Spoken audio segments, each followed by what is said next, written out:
When a 911 or emergency call is made in the city and county of Denver, the Paramedic Division of Denver Health is there to respond. I'm pretty proud of what we do here at the Paramedic Division. One of the things that makes us unique is that we're able to do a lot with a little. And in fact, this year we'll run an estimated 120,000 responses in the city and county of Denver. And with that, we'll do that with about 21 ambulances during the daytime and about 20 ambulances at night. We have 300 paramedics, and over the course of the year, our fleet will drive over 1 million miles. Each time they're dispatched to a call, they have no idea who or what awaits them. Paramedics work in extreme conditions. They are constantly at risk of contagious disease, violence from unstable patients, or the dangers of an active crime scene. Routinely, we have patients lash out, attack, strike, assault our paramedics. That probably happens every day.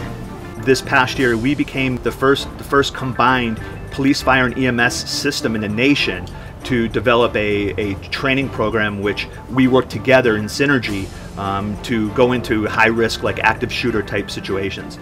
We would like to tell them that this corridor or this room is safe, but that's not always the case. There can always be a threat.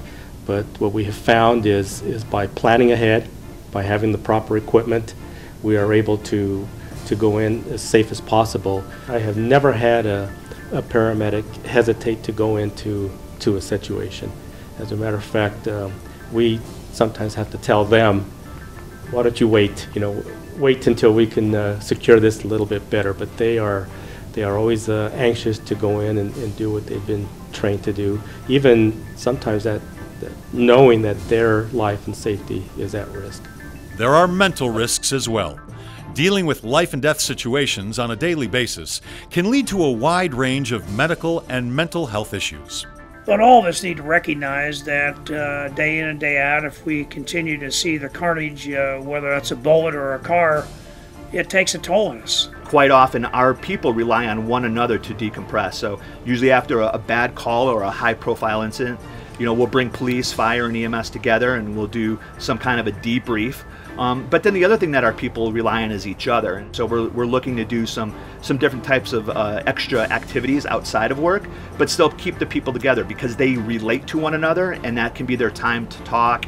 Because sometimes it's just talking through a call that helps that healing process and take some of those pressures that lead to other nasty things in life.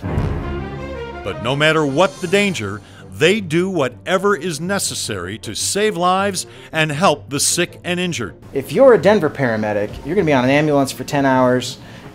You're going to share the bathroom at a 7-Eleven, but you get the opportunity to take care of a lot of patients. And you have a chance to make a lot of interventions, both to relieve suffering and also to save lives. And the continuum from the field, EMS, the emergency department, surgery, critical care, rehabilitation is seamless. And that's essential to optimize care for these critically injured patients. We've always had higher than the national average for cardiac arrest survival. Year after year, we've always beat the national average.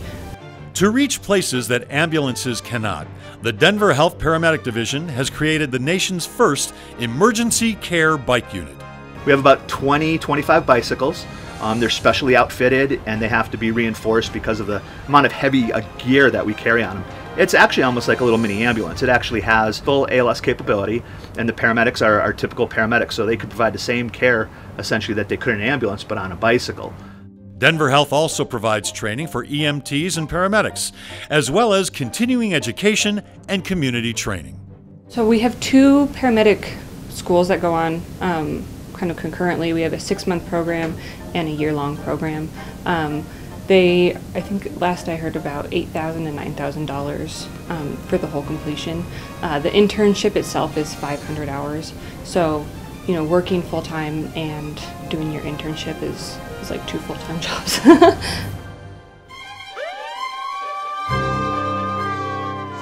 And if I would say anything about the trauma program, our motto is We don't practice by standards, we set the standards.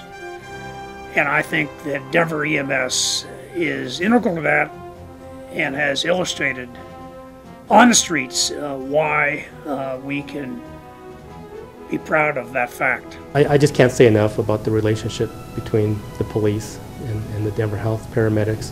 We believe that Denver Health Paramedics are the best in the country. We have a deep-seated culture that medicine is important, that what we do matters, that we take care of patients, and we are excellent at that.